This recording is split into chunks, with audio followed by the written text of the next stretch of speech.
Bollywood silver screen presenting human in Mars. कहानी की शुरुआत में हमें मार्स प्लेनेट को दिखाया जाता है, जहां पर चारों तरफ बंजर भूमि है।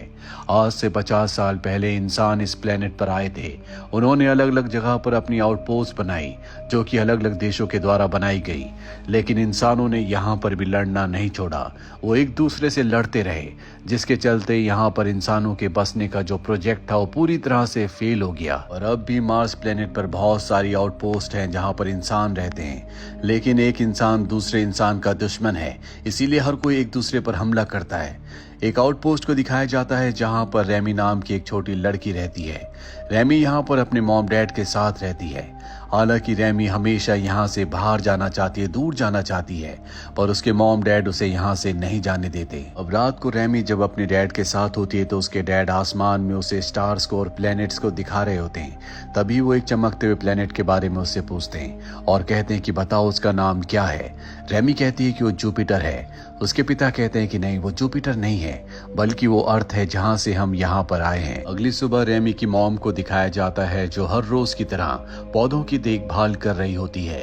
दरअसल ये पूरा का पूरा प्लेनेट बंजर है, इसी तरह से इन्हें अपने खाने पीने की चीजों को उगाना पड़ता है। अब एक सुबह रेमी की मॉम देखती है कि उनके ग्लास पर किसी ने लीव लिख दिया होता है, यानी कि यहाँ से चले जाओ। इसका मतलब ये है कि यहाँ पर कुछ इंसान आ चुके हैं जो इनकी पोस्ट को हथियाना चाहते हैं। रेमी के डैडी देखकर अलर्ट हो जाते हैं, बाहर देखते हैं, लेकिन बाहर उन्हें कोई भी नहीं दिखता, इसीलिए वो घर के अंदर वापस आ जाते हैं। रेमी को पता चल जाता है कि बाहर कोई भी नहीं है, इसीलिए हर रोज की तरह वो बाहर चली जाती है। रेमी की मॉम उसे देख लेती है, उन्हें पता है कि बाहर खतरा है। जिन लोगों ने लीव लिखा था वो कहीं ना कहीं छुपे हुए हैं, इसीलिए रेमी को आवाज देती है। और तभी वो देखती है कि दो लोग रेमी की तरफ भाग रहे हैं, जिन्होंने ऑक्सीजन मास्क लगा रखा है। और इससे पहले कि वो दोनों रेमी तक पहुंचते, रेमी के डैड उन दोनों को गोली मारकर खत्म कर देते हैं। इनका एक और साथी होता है जो दूर है, उसके पास भी गन होती है। रेमी के डैड उसके पैर पर गोली मारकर उसे जख्मी कर देते हैं। इसके बाद वो अपनी पत्नी को और बेटी को अंदर लेकर आते हैं और कहते हैं कि जब तक मैं वापस ना आ जाऊं तुम बाहर मत जाना। दरअसल वो उस तीसरे शख्स को मारना चाहते हैं। अब वो अपनी गन लेकर बाहर चले जाते हैं, पर रात होने तक भी वो वापस नहीं आते। रेमी अपनी मॉम के साथ अपने डैड का इंतजार करती रहती है और सुबह हो जाती है। सुबह होने पर भी रेमी के डैड नहीं आते, पर अब यहाँ पर वो शख्स आ जाता है जिसे मारने के लिए रेमी के डैड गए थे। वो रेमी की मॉम को गन पॉइंट पर ले लेता है और कहता है कि ये आउटपोस्ट मेरे मॉम डैड का है, मैं यहीं पर पैदा हुआ था, मेरा नाम जेरी है, तुम दोनों यहाँ से जा सकते हो। लेकिन कुछ देर सोचने के बाद वो कहता है कि मैं बहुत लंबा सफर तय करके यहाँ तक पहुंचा हूँ, दूर दूर तक कुछ भी नहीं है, अगर तुम चाहो तो यहाँ पर रह सकते हो, लेकिन तुम्हें यहाँ पर अच्छे से रहना होगा, तुम मुझे किसी तरह की कोई तकलीफ नहीं दोगे। रेमी की मॉम समझ जाती है कि इस आदमी ने, जिसका नाम जेरी है, उसने उसके हस्बैंड को मार दिया है। रेमी की मॉम को कुछ भी समझ नहीं आता, वो अपनी बेटी को लेकर बाहर चली जाती है। वहीं जेरी को दिखाया जाता है जो पहाड़ की चोटी पर अपने साथियों को दफना देता है। रेमी की मॉम घर के अंदर आ जाती है और चाकू लेकर वो जेरी का इंतजार करती है, लेकिन जेरी को पता चल चुका होता है कि वो उसके ऊपर हमला करने वाली है, इसीलिए वो उसे पकड़ लेता है और कहता है कि मैं चाहूँ तो तुम्हें अभी मार सकता हूँ, लेकिन मैं ऐसा नहीं करना चाहता, मैं तुम्हारे लिए खतरा नहीं हूँ। अगर तुम्हें मुझ पर यकीन नहीं है तो मुझे 30 दिन का मौका दो, और अगर 30 दिन बाद भी तुम्हें मुझ पर विश्वास ना हो तो मैं खुद इस आउटपोस्ट को छोड़कर चली जाऊंगी। यहाँ पर रेमी की मॉम कहती है कि मैं अपने पति को दफनाना चाहती हूँ, जिसके बाद जेरी उसे उसके पति की डेड बॉडी के पास ले जाता है और रेमी अपनी मॉम के साथ अपने डैड को दफना देती है।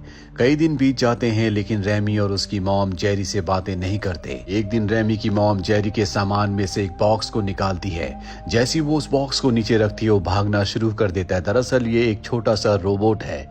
बाहर रेमी उस बॉक्स को देखकर बहुत खुश होती है, क्योंकि आज से पहले उसने किसी भी आर्टिफिशियल इंटेलिजेंस को, यानी कि रोबोट को नहीं देखा। जेरी कहता है कि इस रोबोट से किसी को कोई खतरा नहीं है। रेमी इस रोबोट को अपना दोस्त बना लेती है और इसका नाम स्टीव रखती है। वही रात को रेमी की मॉम को दिखाया जाता है जो अपने हस्बैंड को याद कर रही होती है। तभी वहां पर जेरी आता है और वो बताता है कि मैं अपनी मॉम डैड के साथ इसी पोस्ट पर रहा करता था, लेकिन मैं उनसे झगड़ा करके शहर चला गया, जिसके बाद इंसानों ने एक दूसरे से लड़ना शुरू कर दिया। मेरा पूरा का पूरा शहर तबाह हो गया और जब मैं वापस आया तो मैंने यहाँ पर तुम लोगों को पाया। रेमी की मॉम जेरी को बताती है कि जब हम यहाँ पहुंचे थे तो यहाँ सिर्फ तुम्हारे पिता थे। तुम्हारी मॉम की पहले मृत्यु हो चुकी थी। तुम्हारे पिता ने हमें यहाँ पर रहने की परमिशन दी, जिसके बाद हमने यहाँ पर उनके साथ रहना शुरू कर दिया। और एक दिन अचानक से उन्हें कुछ हो गया, उन्होंने हमारे ऊपर गन तान दी और मजबूरी में मुझे अपने आप को और अपने परिवार को बचाने के लिए उन्हें मारना पड़ा। दरअसल हर कोई हालातों का मजबूर है। अगली सुबह रेमी की मॉम को दिखाया जाता है जो प्लांट्स की टेक केयर कर रही होती है।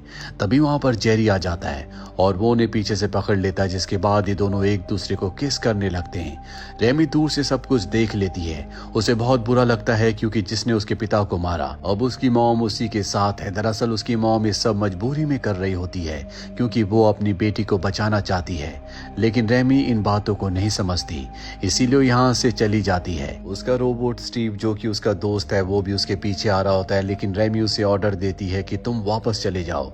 वो उसके ऑर्डर को मानता हुआ वापस चला जाता है और अब रेमी एक पहाड़ की चोटी पर पहुंच जाती है जहां पर एक फोर्स फील्ड है। ये एक ऐसी फोर्स फील्ड है जिसने इस पूरी जगह को कवर किया है, इसीलिए इसके अंदर ऐसा वातावरण है जहां पर इंसान सांस ले सकते हैं, वरना मार्स का जो वातावरण है वहां पर इंसान सांस नहीं ले सकते।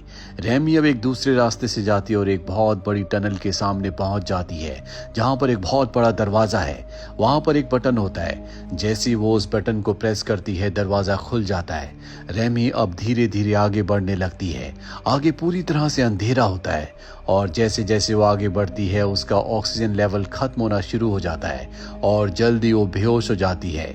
यहाँ पर जेरी पहुंच जाता है जो उसे लेकर वापस आ जाता है। रेमी के होश आने पर वो बताता है कि वो टनल इस बबल से यानी कि जो फोर्स फील्ड है उससे बाहर जाने का रास्ता है, लेकिन बाहर जाने का कोई फायदा नहीं है। कई कोसों दूर तक तुम्हें कुछ भी नहीं मिलेगा। बाहर जाने का मतलब मौत है। बाहर जाने के लिए इन्हें ऑक्सीजन मास्क की जरूरत पड़ती है और अब धीरे धीरे 30 दिन बीत जाते हैं, जिसके बाद जेरी अपने सभी ऑक्सीजन मास्क को जला देता है, जिसका मतलब ये है कि वो यहाँ से नहीं जाएगा, वो यहीं पर रहेगा। रेमी को लगता है कि उसे उसकी मॉम ने यहाँ पर रोका है, इसलिए वो अपनी मॉम से बहुत ज्यादा नाराज हो जाती है। लेकिन रेमी की मॉम समझाती है कि मैं तुम्हारे डैड से बहुत प्यार करती थी और आज भी प्यार करती हूँ, लेकिन हमारे पास कोई भी रास्ता नहीं है। एक दिन रेमी और रेमी की मॉम देखते हैं कि जेरी उनका गिटार बजा रहा है। इसके बाद जेरी कहता है कि तुम भी गिटार बजाओ। रेमी की मॉम गिटार पर वही गाना गाती है जो वो हमेशा रेमी के डैड के लिए गाया करती थी, और जब वो इस गाने को गा रही होती है तो रेमी को अपने पिछले दिन याद आ जाते हैं। उसे अपने डैड की बहुत याद आती है, इसीलिए वहां से भागकर स्टोर रूम में चली जाती है और दरवाजे को बंद कर लेती है। दरवाजे के बाहर रेमी की मॉम आ जाती है। रेमी अपनी मॉम से कहती है कि मैं आपसे नफरत करती हूँ क्योंकि आप मेरे डैड को भूल चुकी हो और तुमने जेरी को अपना लिया है। उसकी मॉम उसे यकीन दिलाने की कोशिश करती है, लेकिन रेमी को अब अपनी मॉम पर विश्वास नहीं है। रेमी की मॉम डिसाइड कर लेती है कि वो जेरी को मार देगी। वो घर के अंदर वापस जाती है जहां पर जेरी ने अपनी गन को टेबल पर रखा होता है और वो बाहर आ जाता है क्योंकि अब रेमी भी स्टोर रूम से बाहर आ गई थी। पर तभी जेरी देखता है कि उसके पीछे रेमी की मॉम है जिसके हाथ में उसी की गन है। वो उसे गन पॉइंट पर लेकर ट्रिगर दबा देती है, लेकिन ये जेरी की एक चाल थी। उसने गोलियां पहले निकाल ली थी और अब रेमी की मॉम अंदर भागती है। वो चाकू से जेरी को मारना चाहती है, लेकिन जेरी के सामने वो टिक नहीं पाती। जेरी उसे पकड़कर मार देता है।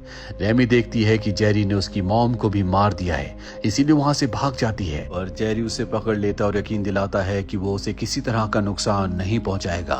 और अब 10 साल बीत चुके हैं। रेमी बड़ी हो चुकी है, जो अपनी मॉम की तरह अपने प्लांट्स का, अपने पालतू जानवरों का ध्यान रखती है, लेकिन वो जेरी से नफरत करती है। आज भी वो उससे बात नहीं करती। और एक दिन जेरी रेमी की मॉम का स्केच बनाकर रेमी को देता है।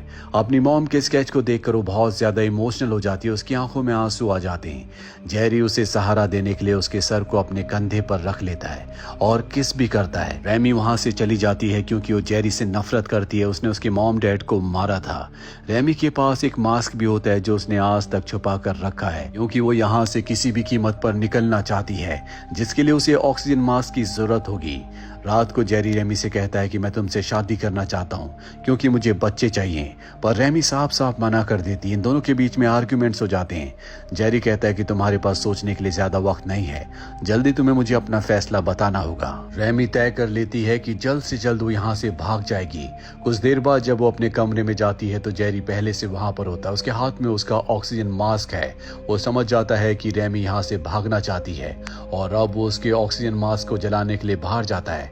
रैमी उसे रोकने की कोशिश करती है और इसी आपाधापी में वो रैमी को धक्का दे देता है, जिससे उसका सर पानी के टैप से टकराता और वो बेहोश हो जाती है। जब उसे होश आता है तो उसके सामने जेरी होता है, जिसने उसके दोनों हाथों को बांधा हुआ है और अब वो उसके साथ जबरदस्ती करने लगता है। पर तभी वहां पर स्टीव रोबोट आ जाता है, जो अपने ड्रिलिंग सिस्टम से उस पर हमला करता है। जेरी इससे जख्मी हो जाता है। रैमी को मौका मिल जाता है और वो अपने हाथ खोल देती है, जिसके बाद वो गन उठाकर जेरी को मार देती है और इस तरह से वो जेरी की जिंदगी का खात्मा कर देती है। अब वो इस जगह पूरी तरह से अकेली है। अगली सुबह वो अपना सामान पैक करती है, क्योंकि अब वो यहाँ से जाना चाहती है। जाने से पहले वो अपनी मॉम और डैड की कब्र पर जाती है। वो बहुत ज्यादा इमोशनल है, क्योंकि उसने पूरी जिंदगी इसी आउटपोस्ट पर बिताई है। वो स्टीव से कहती है कि तुम्हारी जिम्मेदारी है कि तुम इस आउटपोस्ट की रक्षा करो।